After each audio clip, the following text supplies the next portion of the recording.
Hi, I'm Swedish Geekballs and welcome to my channel. This is going to be my first video on this channel, and this channel is about geekery and cookery and art. And this video is going to be all about Animal Crossing. So, I do intend to do several different kinds of videos. This one is going to be talking about Animal Crossing. But I also intend to do some streaming of things like me cooking things and me playing video games and also me doing art. However, this is talking about Animal Crossing and not playing Animal Crossing because I own a Switch Lite. I love this Switch Lite, but the only thing about a Switch Lite is it is not a full Switch, and that means that it is missing some functionality. It cannot be hooked up to a TV, so you can't stream it. There's no way to put a capture card on it. And it also is missing things like you can't have the rumble pads and do the VR and things like that. But it plays Animal Crossing quite well. It will not play every game, but it will play games that are meant for handheld. So I have this because of Animal Crossing. And I wanted to talk about Animal Crossing because of what it kind of means to me in my life right now and what it kind of means to the world, with the world the way it is right now.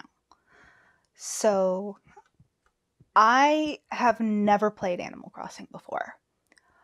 It came out, the very first one came out 20 years ago, and it has had several iterations, and they've all been obviously Nintendo property iterations. So on the Nintendo 64 and the DS and the DS3, and I have not owned any of those. The last Nintendo console I have owned was an original Game Boy and the Super NES. I was very young. And since then, I just haven't had it. I've had a PlayStation, but I really just haven't had that many consoles. I mostly game on PC, which is great because then I can stick a capture card on game and you'll see what I'm doing. But not so good if I'm trying to do something like this. But this was my birthday present, my 40th birthday present. I know I don't look 40, and it's funny because my 40th birthday present from my parents was a game. I feel like I'm a kid again. And I need that. Because life is weird right now. So, Animal Crossing was just not something I ever played. I remember thinking that it was for kids. I was young enough to still be thinking about things like what other people think of me, but old enough to think that things that for kids weren't really something that I should be messing around with much. I just wasn't interested. I was doing other things. So I didn't play. I've got a lot of friends, though, who are my age and younger, lots of them younger, and they played Animal Crossing. That was part of their childhood. So I knew of it, but I never really played it. Fast forward to 2020, the year of the dumpster fire. Everybody knows that this year is rough. It's rough. It started out bad and it's just continuing to be very trying. And in the middle of all this, in the middle of a pandemic lockdown, the newest Animal Crossing drops. New Horizons. And everybody's playing it. partly because, ooh, new shiny thing, new Animal Crossing, and partly because we're all stuck in our houses. And I did not have the Switch then. I just got this. I've been playing Animal Crossing for this is the 7th day. So a whole week. Fabulous. And I wound up watching several of my favorite streamers playing it. Markiplier, Jacksepticeye, Gab Smolders, some others. And we started seeing memes and TikToks, and it was everywhere. And it just looked really fun. It looked soothing, and I needed soothing. Everybody needed soothing. I went from working 40 hours a week as a picture framer to, our store being in lockdown. And then when it opened back up, I went back to work terrified, I'll be honest, because I didn't want to work. I didn't want to work with the customers. I didn't expect them to wear masks and stay away, and they're not really good at that. I wish more people were, but there was definitely a large contingent of people who just wanted to shop and they didn't care. But then I discovered that I had developed asthma, and I had been doing that while we were in lockdown. I thought I had COVID. And I didn't. I had asthma. I never had a fever, never had any of the symptoms. But I developed adult onset asthma very badly.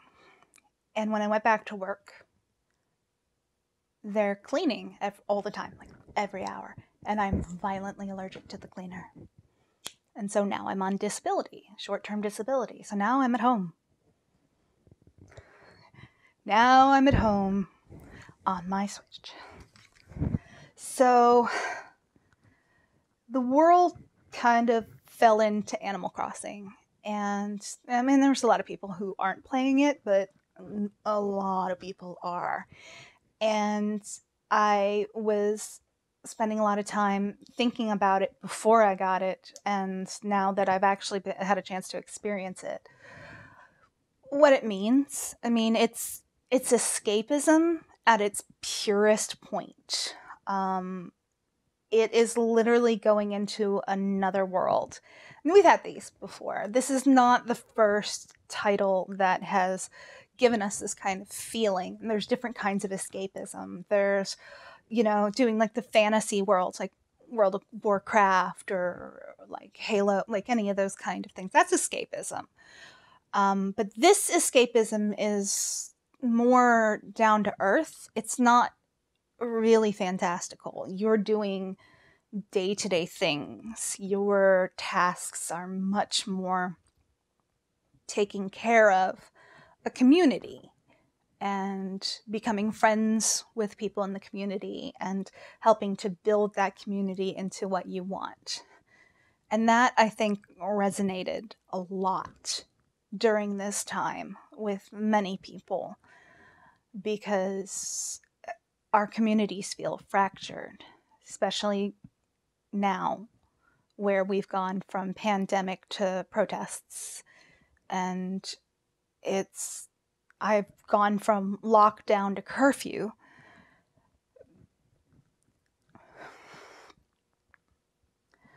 But it's fun. It's a lot of fun. I'm sure if you are on this channel watching this video, you know what Animal Crossing is. But if you don't, here's a quick rundown. You are playing as a character who has been offered the opportunity to come to a fabulous deserted island getaway by this man, Mr. Tom Nook. He's shady, yo. So he and his two nephews, Timmy and Tommy, take you to this island, this deserted island. So you get off the plane and get on the island and find out that you're going to be living on this island with them and 2 randos. These random characters come from a huge list of characters, and you could get any one of them. They do have to have certain personalities starting out, but it's still a really wide amount of latitude. So some people get characters they really want, and some people don't. I did pretty good. I got Muffy, this cutie, and Billy, who is my old sports jock, Billy Goat. So you get to name your island. Mine is called Nest.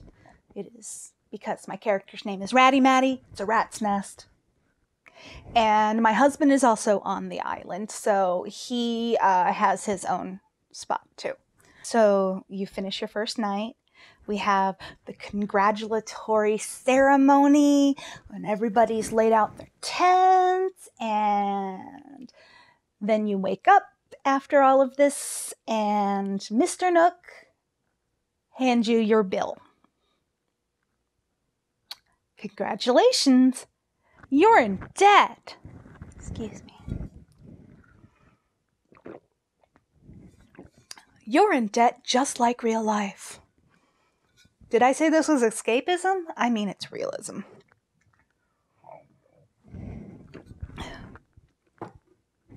So, now you're in debt. And what you have to do to pay off the debt to this shady man is to grab the things around the island and sell them to him in order to earn bells, which is basically money, and miles, which is this program he set up. So, you know, why charge at all? I don't know. Shady. Anyway, so you're in debt. You're trying to build up your island, and as you go forth, you are making friends and having new villagers come in, and you get to build up your house, and you get to add rooms, and you get to eventually, I will get to terraform the island. And you get to add roads and make it a really, really nice island. So it is pretty much that. I mean, there's not much more to it than that, but there's still a lot. There's a lot going on. And there's a lot of little details in this game that I thoroughly appreciate. One of the things you have, in fact, my favorite thing that you have, is the museum. And this museum isn't a caricature of a museum. They could have just made it a caricature of a museum. They probably have done that in previous games. I haven't played them. You know, previous games had lesser graphics and stuff like that. But this is a pretty robust game. And this museum looks real. It's incredible. You go inside and you go down to the aquarium side to look at all the fish that you've caught. And it's like, they're all in different tanks. The tanks are, they're spread out by type of fish, by the environment the fish generally lives in. And it's gorgeous. And you go down to the apiary where you get to see all the bugs you've caught.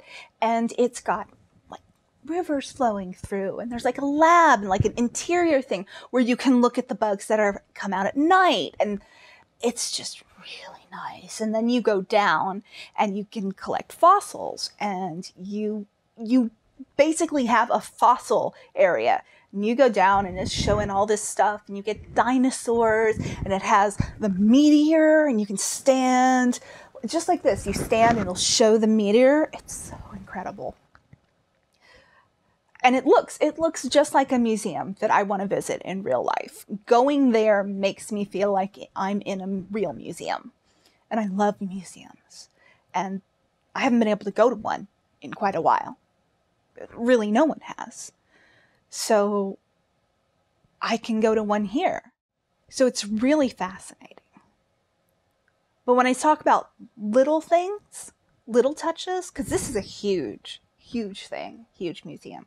Little touch, you go up to one of the aquarium tanks and it's got a piranha in it that you've caught. And if you go up there and the piranha is near you, it'll come up and start tapping on the glass. And it's the only fish that's doing that right now because it's a piranha and it's trying to go at you. And that is a detail they didn't have to put in, and they did. And I really appreciate that. All of the little details are just fantastic. I love being able to see them, and each thing is just a new, lovely little moment. You have a lot of objects in the game, and you can like turn water on and off on a sink, and you can turn the lights on and off at different levels and all sorts of stuff. I spend a lot of time just looking at the stuff in this game. You have the ability to visit other people's islands. And that is part of this huge community that has built up around this game. You can go and visit other people's islands, and they can visit yours, and you can look and see what's in the shops, because everybody's shops have different things at different times. That's actually one of the biggest points I forgot to mention about it, is it's real time. And this is not a new thing. Animal Crossing has been doing this, I think, from the beginning or close to the beginning. You are in real time. You are asked to choose your hemisphere so that you've got the correct weather and seasons, and you are put in your time zone. And so if it's 4:45 in the real world, it's 4:45 p.m. in game world, and things happen at different times. Characters are out or in according to their particular schedules. So you may or may not be able to talk to them that day if you don't get in time or you come in too late. It does lend a sense of both immediacy and having to wait to the game. So you have to go in and out and do things at specific times. It is a lot like real life. You get the kind of creativity and world building that you may not get in some of the other escapist kind of games. You see this kind of creativity and world building more in games like Minecraft, The Sims, games like that, where you actually have like a sandbox to build things out in.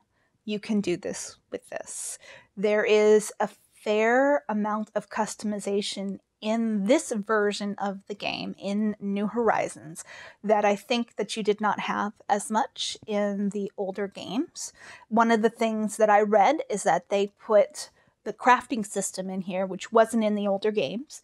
This came from Pocket Camp, which was the mobile version of Animal Crossing. It came out on the phone. I've played a bit of it. I was playing it to kind of bridge the gap between me desperately wanting to play New Horizons and me getting my Switch and playing New Horizons.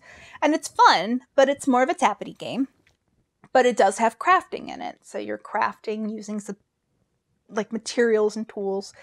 And they did add this on here, which means you have a lot more customization. You also have the ability to customize the things you craft and clothes and things like that. So people have gone above and beyond and have done a lot of different things with it. I have seen some of the craziest, coolest, like looking islands and themes and stuff like that. So it's actually kind of daunting in some respect, especially since I've seen all of those things. I've watched a lot of streaming of people playing Animal Crossing and a lot of like videos of like memes made or things about Animal Crossing.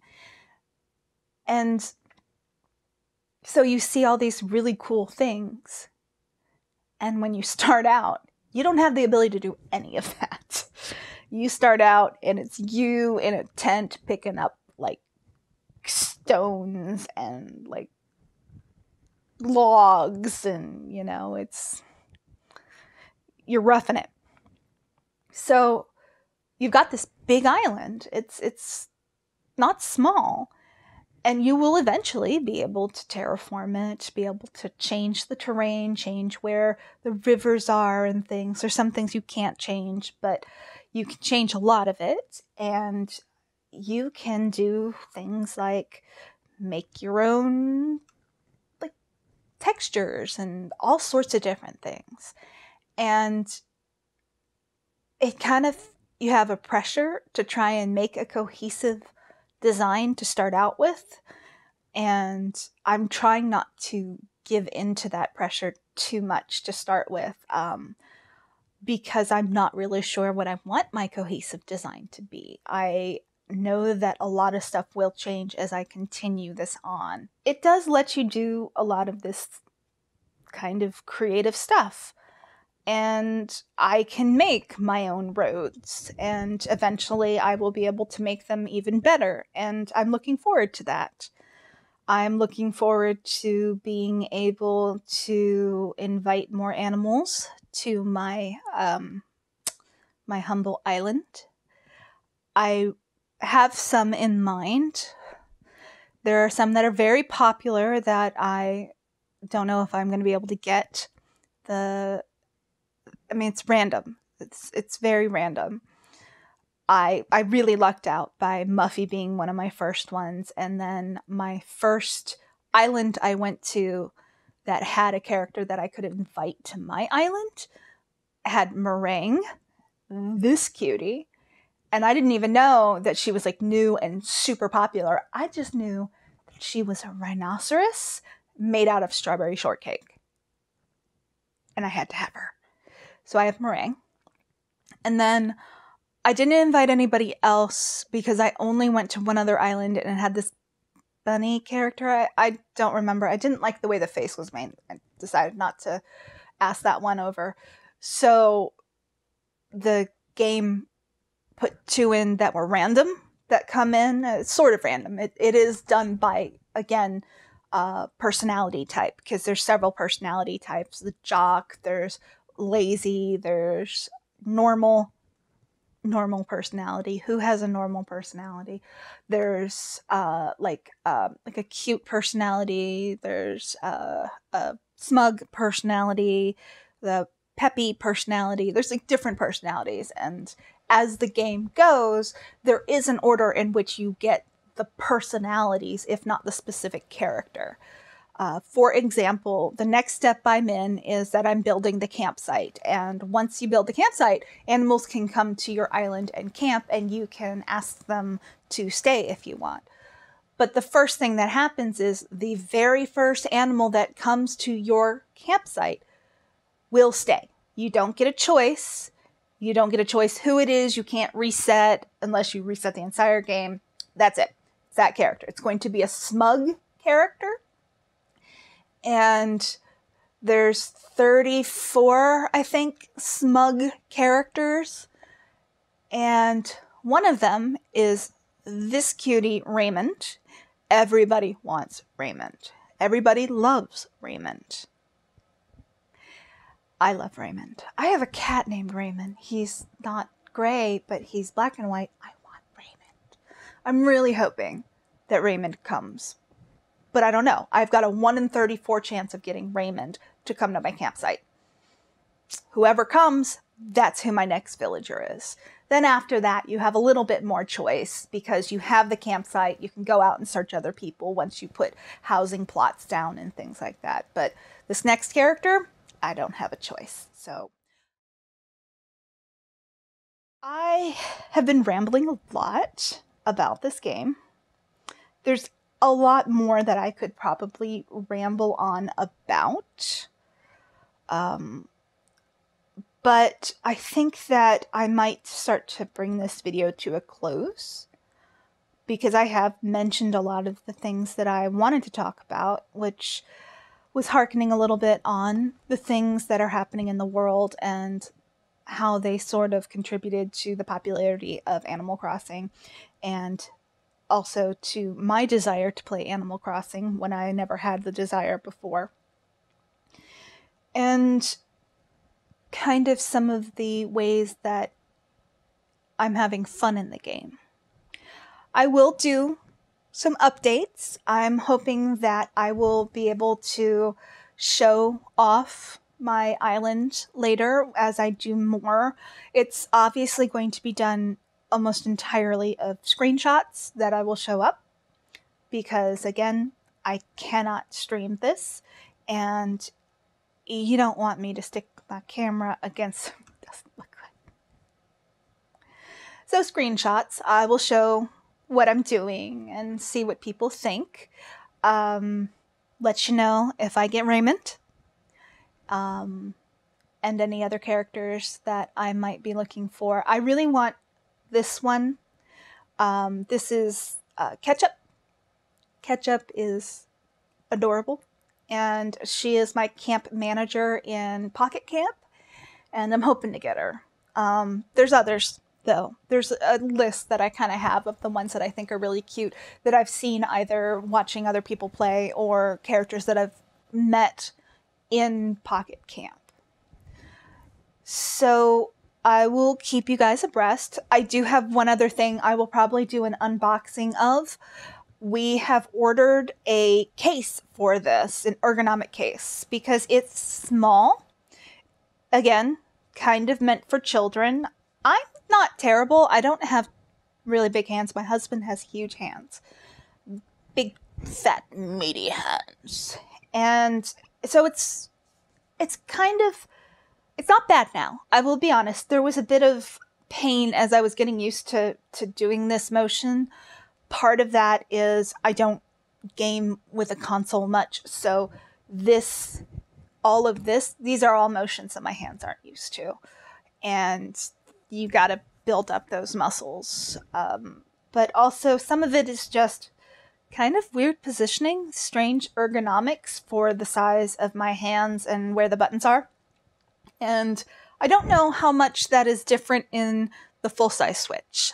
I will have to, when it is safe to do so, go to one of my friend's house who has the full-size Switch and check it out and see what the difference is. I've never actually held or seen the full-size, well, no, that's a lie. I did see my friend's full-size Switch, but I never really handled it. I haven't touched the Joy-Cons. I haven't been able to play with it. I'm definitely going to have to try that when I get a chance to see what the difference is. But in this case, we picked up a case online that is the TNE Switch Lite case, and there were a lot of different cases. They have a lot of different kind of ergonomic properties, and they do different things, and most all of them have like a little thing that kind of goes here and here to hold around your hand, like most actual, like, I don't know, an Xbox or a PlayStation controller, that little flangey thing that you hold on to. And I can't remember whether this one has the case that holds the games or not. I know we were looking at one. My husband was searching and he found it. He looked at several and we were just trying to decide what we wanted to do with it. So I will do an unboxing of it, and we will put it on the Switch together and see how it works and see how comfortable it is. And I can give you my thoughts if you guys have a Switch Lite and are looking to get a case like this to see if it's more comfortable for you guys. Because right now, the Switch Lite is basically a large, heavy cell phone shape and not particularly ergonomic. But on a good note, being able to do this, being able to just sit and play, it's relaxing, and it's also something that I can do that hasn't been aggravating my asthma, which everything has. So that's nice. Anyways, this is Swedish Geek Balls. I want to thank you for staying with me in this video. I hope that you enjoyed it. If you did, please press the like button and subscribe and ring the bell. And I will see you when I see you.